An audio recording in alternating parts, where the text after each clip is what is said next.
Study IQ IAS, अब तैयारी हुई अफोर्डेबल।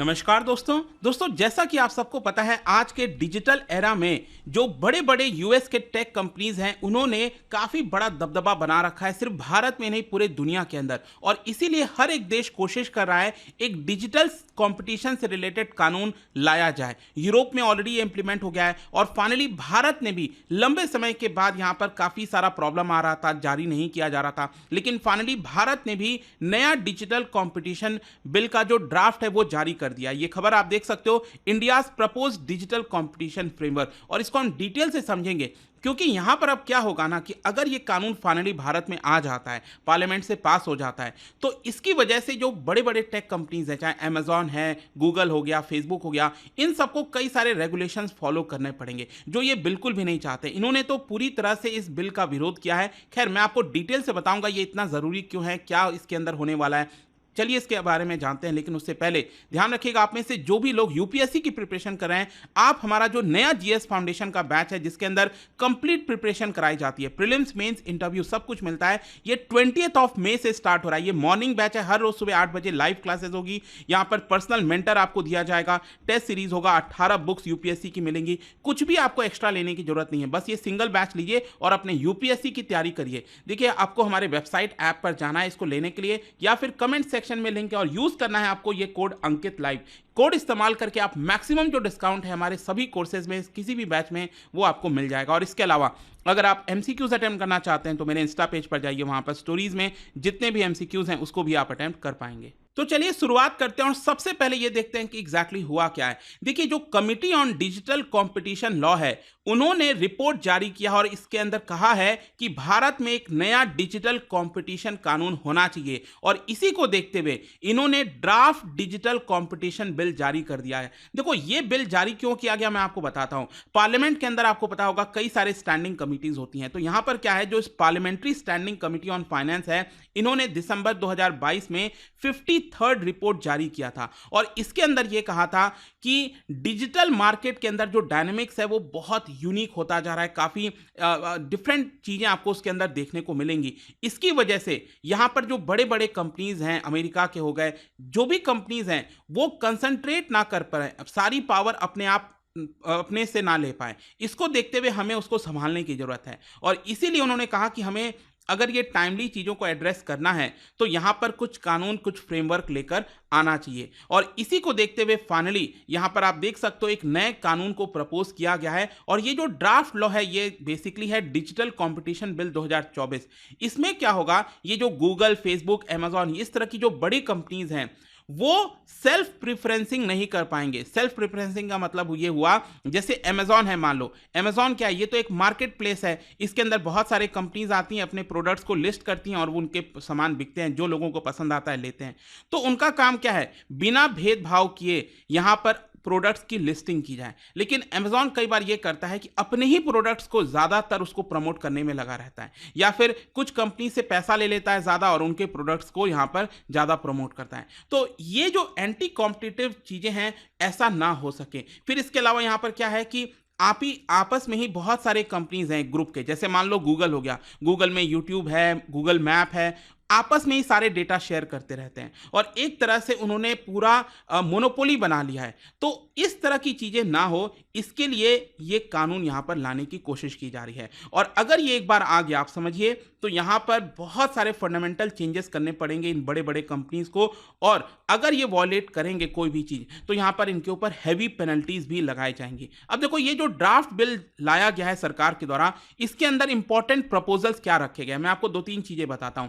सबसे पहला है प्रिडिक्टिव रेगुलेशन। देखो, अभी तक क्या था ना, भारत के अंदर जो भी रेगुलेशन किया जाता था वो एक्स पोस्ट फ्रेमवर्क के तहत किया जाता था। एक्स पोस्ट का मतलब ये हुआ, मान लो कोई घटना हो गई, उसके बाद आप मेजर ले रहे हैं। मैं आपको एग्जांपल बताता हूं, जैसे मान लो आप गाड़ी चला रहे हो रोड पर, ठीक है, मैं गाड़ी चला रहा हूं और मेरी गाड़ी आगे एक्सीडेंट हो जाती है कुछ गलत कारणों की वजह से, रोड फॉल्टी था, पेडेस्ट्रियन की वजह से, इस तरह, तो वो तो हम पोस्ट चीज़ों को एनालिसिस कर रहे हैं ना, जो नहीं होना चाहिए, तो हमें उसको रोकने के लिए पहले ही कोई कदम लेना चाहिए। ठीक है, मतलब कि यहां पर क्या है कि पोस्ट, यहां पर बेसिकली मैं आपको एग्जांपल और बताता हूं, जैसे मान लो अगर गूगल है, उन्होंने अपना मोनोपोली पहले ही बिछा लिया कुछ गलत गलत काम करके।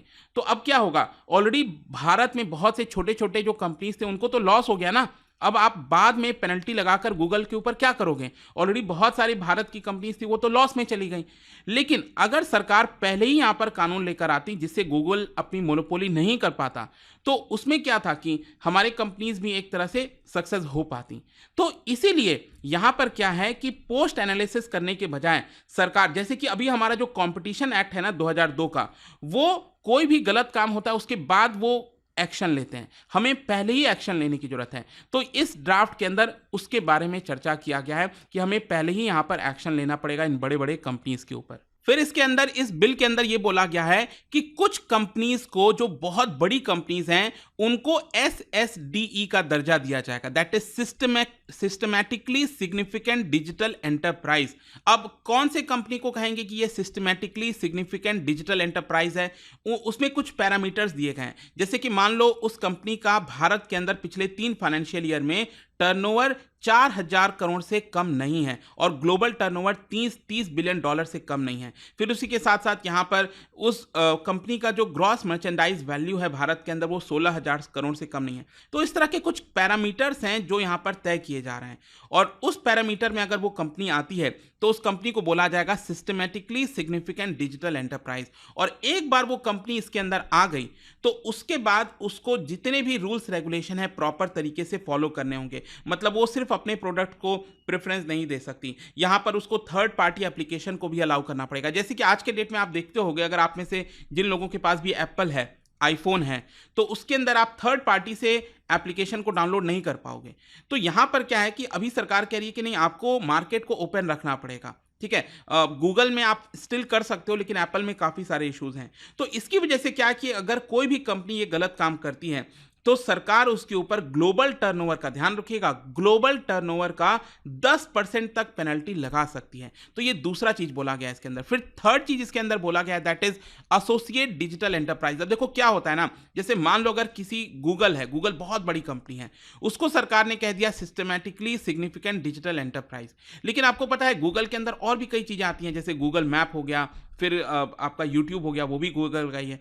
तो यहां पर क्या है कि YouTube और ये गूगल मैप्स वगैरह बच जाते हैं इन रेगुलेशन से। सरकार ने कहा है कि अगर आप ही के ग्रुप की वो कंपनी है और आप सारे डेटा उनके साथ शेयर कर रहे हो तो भी उनको SSD के तहत सारे रेगुलेशंस को फॉलो करने पड़ेंगे। ठीक है, तो वो भी रेगुलेशन के अंदर आ जाएंगे, ये सरकार का कहना है। लेकिन अब देखिए, इसको लेकर जो बड़े बड़े टेक कंपनीज हैं, जितने भी, चाहे अमेजॉन, फेसबुक, जो भी हैं, इन्होंने इसको लेकर अपोज किया है। और जाहिर सी बात है, पहले ही से पता था कि ये लोग अपोज करेंगे, क्योंकि दुनिया भर में जब भी इस तरह के कानून लाने की कोशिश की गई है, यूरोप में भी आया था तो इन कंपनीज ने काफी अपोज किया था। और बेसिकली इनका तर्क देखिए क्या है, ये जो बड़े बड़े कंपनीज हैं, इनका ये कहना है कि अगर इस तरह के रेगुलेशन लाया जाएगा भारत में, तो यहां पर क्या होगा कि हमारे ऊपर बर्डन हो जाएगा कि हम इंश्योर करें कि हम एंटी कॉम्पिटिटिव प्रैक्टिस में एंटर तो नहीं कर रहे हैं, जिसकी वजह से इनका जो फोकस होता था रिसर्च एंड डेवलपमेंट में, इनोवेशन में, वो यहां पर फोकस नहीं हो पाएगा। देखो, ये मैं नहीं मानता, ये तो कहना गलत है। इतने बड़े बड़े आप कंपनीज हो, आपके पास टीम है, आप अलग टीम बैठा लो, आप टीम एक इंश्योर कर दो कि यहाँ पर जो भी गूगल और जितने भी कंपनीज हैं वो अपने उसके अंदर टीम होगी, वो लोग इंश्योर करेंगे कि उनकी कंपनी एंटी कॉम्पिटिटिव प्रैक्टिस नहीं अपना रही। इसमें कौन सी बड़ी बात है? ये कहना कि नहीं, हमारा पूरा फोकस ही इधर चला जाएगा,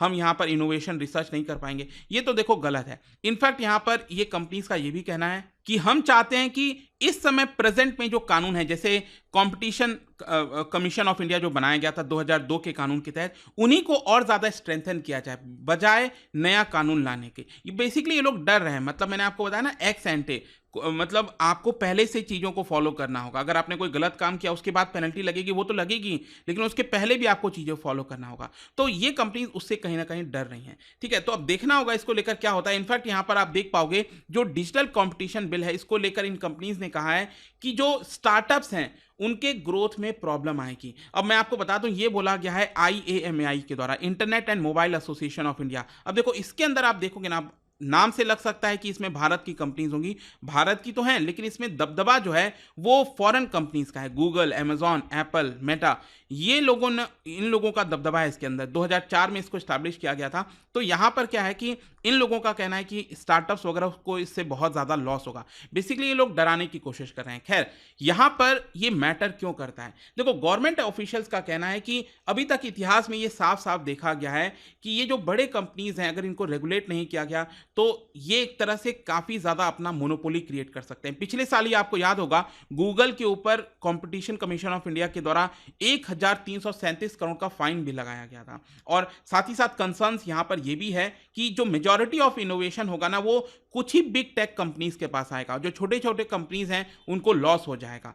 और साथ ही साथ यहां पर जो मैं आपको बोल रहा था कि ऑलमोस्ट ऐसा ही जो भारत ये कानून लेकर आ रहा है, वैसा ही लगभग कानून यूरोपियन यूनियन में इसी साल से इंप्लीमेंट भी हो चुका है। और ये सभी कंपनीज को, अल्फाबेट, अमेजॉन, एप्पल, इन सबको वो फॉलो करना पड़ रहा है। तो जब ये लोग यूरोपियन यूनियन के अंदर चीज़ों को फॉलो कर सकते हैं तो भारत में क्यों नहीं कर सकते? सिंपल सा क्वेश्चन है।